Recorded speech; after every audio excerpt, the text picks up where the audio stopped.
সশস্ত্র বাহিনী দিবসের অনুষ্ঠানে বিএনপি চেয়ারপারসন বেগম খালেদা জিয়া যোগদানের সুযোগ পাওয়ায় আনন্দ ও গর্ববোধ হওয়ার কথা জানিয়েছেন প্রধান উপদেষ্টা ডক্টর মোহাম্মদ ইউনূস।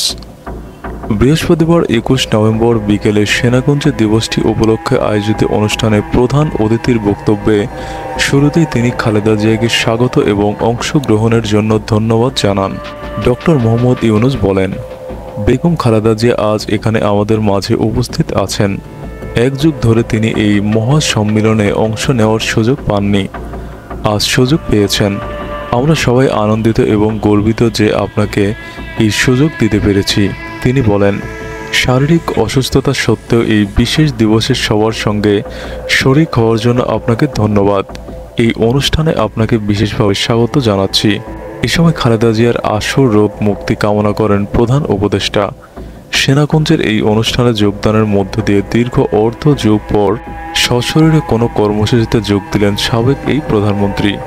সর্বশেষ ২০১৮ সালের ৫ই ফেব্রুয়ারি সিলেট সফর করেছিলেন তিনি। খালেদা জিয়া সর্বশেষ ২০১২ সালে সশস্ত্র বাহিনীর অনুষ্ঠানে যোগ দিয়েছিলেন। তখন তিনি বিরোধী দলীয় নেতা ছিলেন। এরপর আর কখনো তাকে সেনাকুঞ্জের এই আয়োজনে দেখা যায়নি। ২০১৮ সালের দুর্নীতি মামলায় কারাগারে যাওয়ার পর তাকে আর আমন্ত্রণও জানানো হয়নি।